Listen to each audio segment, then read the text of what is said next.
Quando paramos para pensar no mundo no qual estamos vivendo, acompanhando os noticiários, não temos como duvidar. O mundo realmente caminha para a destruição completa. Mas a grande pergunta é: como isso acontecerá? A Bíblia nos dá algumas importantes certezas. Deus está conduzindo todas as coisas. Nada fugiu do seu controle. Estamos vivendo nos últimos dias, nos momentos finais da história deste mundo.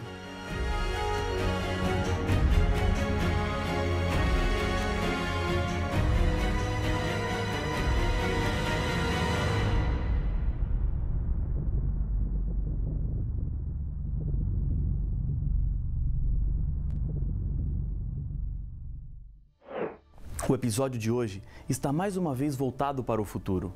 No episódio anterior, vimos que a besta colocará uma marca naqueles que são dela.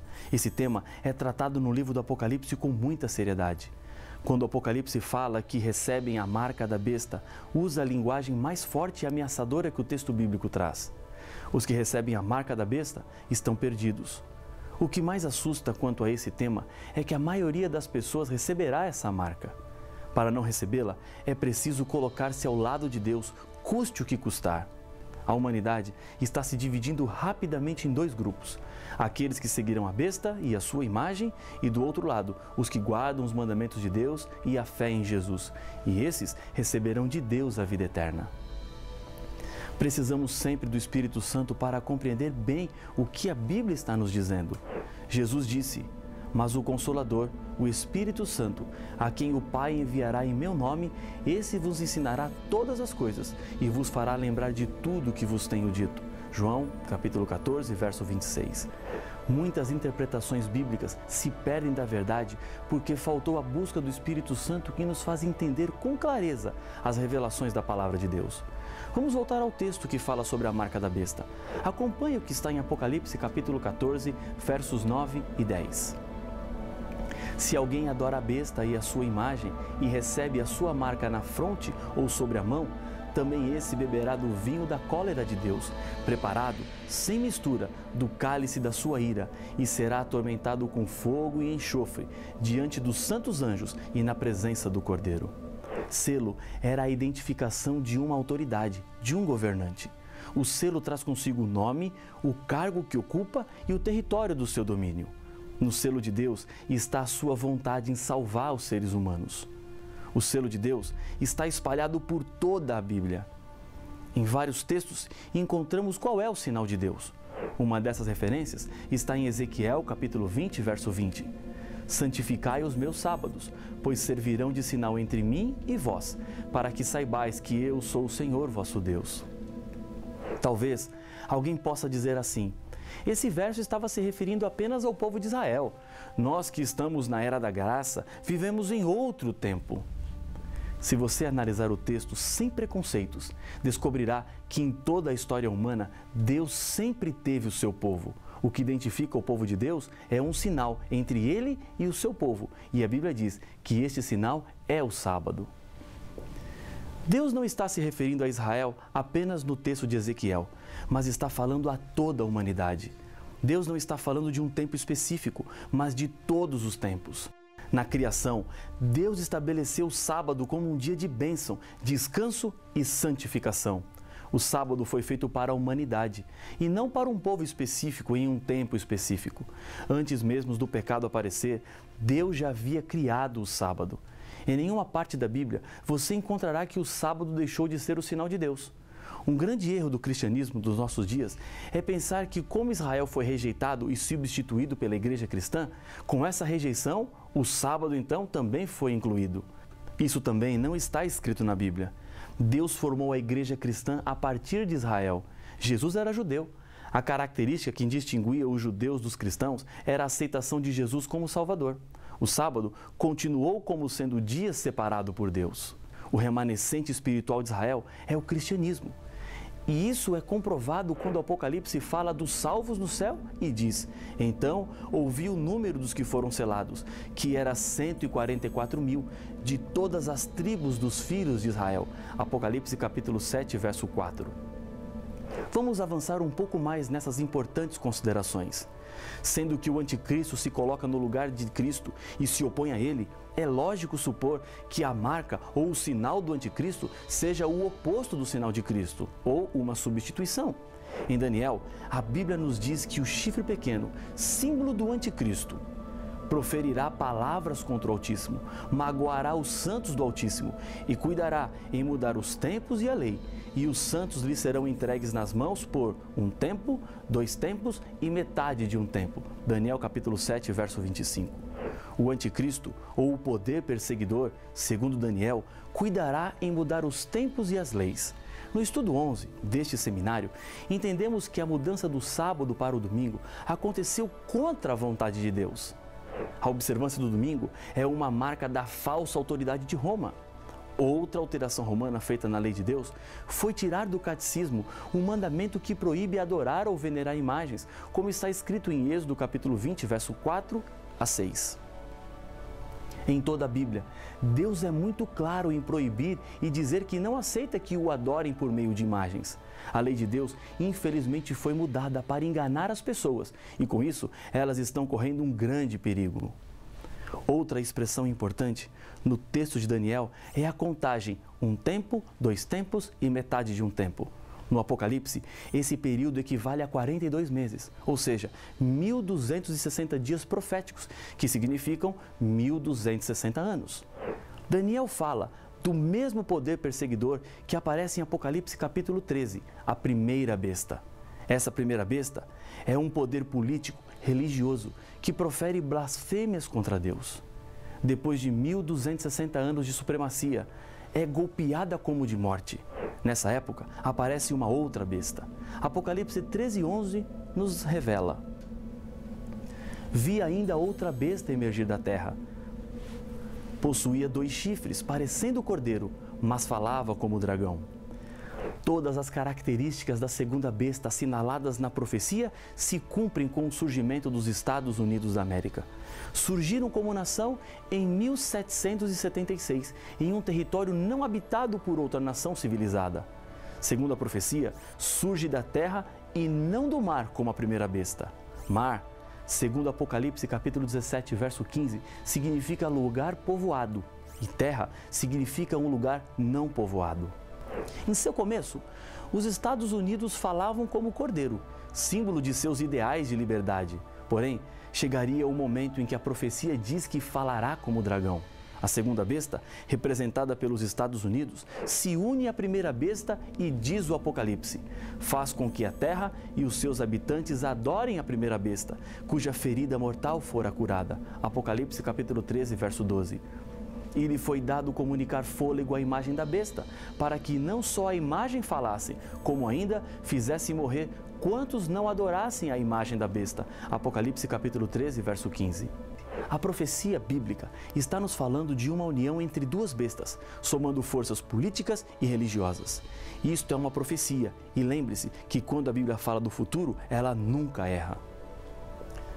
As relações entre os Estados Unidos e o Vaticano estão se tornando cada vez mais estreitas. A aproximação iniciada no começo da Primeira Guerra Mundial, quando o presidente Roosevelt enviou a Roma um representante pessoal e o Papa um delegado apostólico para os Estados Unidos. Aumentou quando, em 1961, aconteceu a posse do primeiro presidente americano católico, John Kennedy, e depois, em 1984, quando o presidente Reagan nomeou o primeiro embaixador norte-americano junto ao Vaticano. Nos últimos anos, no governo do presidente Barack Obama, Hillary Clinton, secretária de Estado, mais uma vez traçou planos de aproximação entre Estados Unidos e Vaticano. Segundo a profecia bíblica, será através da segunda besta que a adoração será imposta à primeira besta. Ou seja, os Estados Unidos tomarão a iniciativa de obrigar as pessoas a adorarem a imagem da besta, deixando de lado as suas atuais ideias de liberdade religiosa. A Bíblia diz o que a segunda besta ainda faria: seduz os que habitam sobre a terra, por causa dos sinais que lhe foi dado executar diante da besta, dizendo aos que habitam sobre a terra que façam uma imagem à besta. Apocalipse capítulo 13, verso 15. Durante os 42 meses, a primeira besta fazia com que fosse adorada e obedecida através de um sistema de leis repreensivo, através do qual os que não aceitavam a adoração forçada eram perseguidos e mortos. O texto nos diz que será feita uma imagem, ou seja, uma cópia do sistema de leis do passado, para conseguir os mesmos resultados alcançados durante a época da Inquisição. A imagem da primeira besta se formará quando, mais uma vez, Estado e Igreja apostatada se unirem para imporem um dia oficial de culto, que não o sábado bíblico. Essa marca será colocada segundo Apocalipse 13. Faz-lhe que seja dada certa marca sobre a mão direita ou sobre a fronte. Apocalipse 13, verso 16. A fronte representa a mente, com a qual a Bíblia espera que sirvamos a Deus. A mão já é o símbolo do trabalho. Os que aceitam o domingo pela escolha recebem um sinal na fronte. Aqueles que aceitam o domingo para não sofrerem perseguições ou por conveniência, para não serem mortos, receberão o sinal na sua mão. A marca será imposta quando se decretar uma lei proibindo comprar ou vender àqueles que não tiverem essa marca, que podemos chamar de decreto dominical. É algo profético. Está escrito com clareza na Bíblia e não é nenhuma imaginação doentia ou fanatismo. Hoje, quem não obedece aos mandamentos de Deus, inclusive o sábado, é culpado e está em pecado. Os que aceitam a substituição do sábado pelo domingo estão em rebelião contra Deus e eles terão a marca da besta. Uma história nos diz que uma mulher se misturou às tropas durante a Guerra Civil Americana. A única arma que ela levava nas mãos, se é que isso pode ser chamado de arma, era um atiçador de ferro para mexer nas brasas. Quando terminou a batalha decisiva de Gettysburg, os militares lhe perguntaram: "O que você pensou que poderia fazer com esse atiçador contra os soldados do Sul?" A resposta da mulher foi simples: "Nada. Eu só queria mostrar para eles de que lado eu estava." Jesus disse certa vez: "Se me amais, guardareis os meus mandamentos." João capítulo 14, verso 15. Ao decidir ser fiel a Deus quanto à lei e ao sábado, demonstramos ao mundo de que lado estamos. Embora isso envolva sacrifícios, é preciso colocar-se ao lado de Deus. E a escolha é sua. Não é pelo medo, mas sim pelo amor que Deus lhe chama. Mas a Bíblia apresenta as terríveis consequências que terão aqueles que receberem a marca da besta na sua mão ou na sua fronte. Também, esse beberá do vinho da cólera de Deus, preparado sem mistura do cálice da sua ira, e será atormentado com fogo e enxofre diante dos santos anjos e na presença do Cordeiro. Apocalipse capítulo 14, verso 10. Diante disso, um conselho de Pedro é muito importante para a sua salvação. Antes, importa obedecer a Deus do que aos homens. Atos capítulo 5, verso 29. Quando as leis dos homens não se chocam com a lei de Deus, a postura correta é ser obediente a essas leis. Mas, quando uma lei se choca com a lei de Deus, você deve ficar ao lado da lei de Deus. Entre Deus e os homens, a escolha certa para a salvação é sempre ficar do lado de Deus. Nos momentos mais difíceis das perseguições, os filhos de Deus nunca estarão abandonados. Em Daniel 12, verso 1, uma profecia nos assegura: "Mas naquele tempo será salvo o teu povo, todo aquele que for achado inscrito no livro." Jesus mesmo se levantará em favor do seu povo e o libertará. Na volta de Jesus, nas nuvens dos céus, com poder e muita glória, com todos os anjos, Deus salvará e libertará para sempre aqueles que decidiram fazer a sua vontade. Há muitos anos atrás, um pastor caminhava pelas ruas de uma cidade quando encontrou um menino com uma gaiola cheia de pássaros conhecidos. "Onde você conseguiu esses pássaros?" perguntou o pastor. "Eu os cacei", respondeu o menino orgulhoso. "E o que você vai fazer com eles?" "Vou brincar com eles." "E quando estiver cansado de brincar, o que irá fazer?" indagou o pastor. "Vou dar para o gato comer." O pastor, assustado com a resposta do garoto, lhe disse: "Eu quero então comprar os seus pássaros." "E para que o senhor quer? Eles não cantam, não servem para nada." "Eu quero comprá-los. Quanto você quer por eles?" O garoto então fez uma proposta com gaiola e tudo. O pastor comprou todos os pássaros que estavam assustados com tudo aquilo que estava acontecendo. O menino seguiu o pastor com curiosidade para saber o que é que ele iria fazer. Viu quando o pastor chegou a um parque e abriu a porta da gaiola. Nenhum pássaro se movia. Não notavam que estavam livres. Ele começou a mexer a gaiola e, um a um, os pássaros batiam as asas e voavam de novo rumo à liberdade.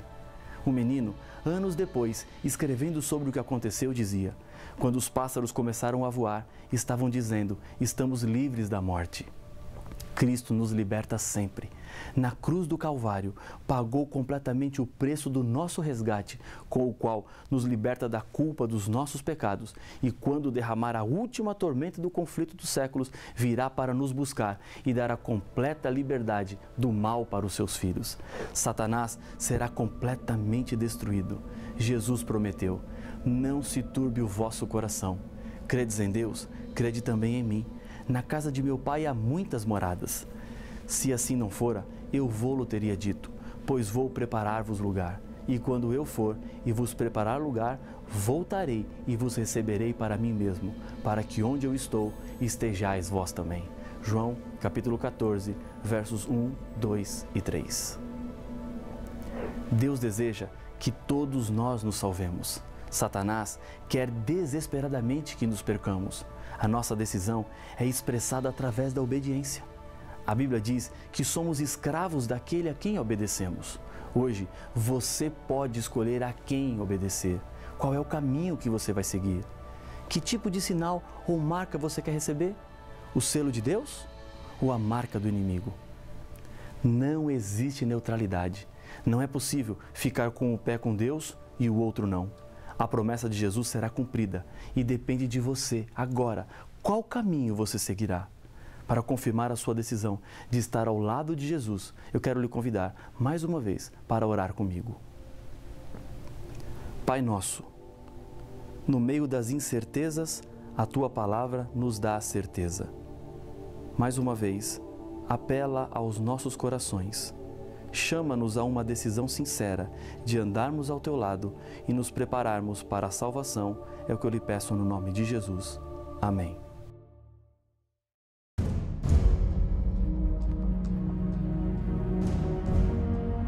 A maior descrição que a Bíblia faz de Deus está em 1 João capítulo 4, verso 8. Deus é amor. O diabo, em sua rebelião, negou essa característica de Deus e o acusou de injusto, dizendo que exigir fidelidade e obediência à lei era falta de amor. Deus é o mesmo. A maneira de Deus agir no passado é a mesma que agirá no futuro. Mas, se Deus exigisse mesmo fidelidade e obediência, isso não seria injusto, como Satanás alega? Como Deus pode ser então um Deus de amor?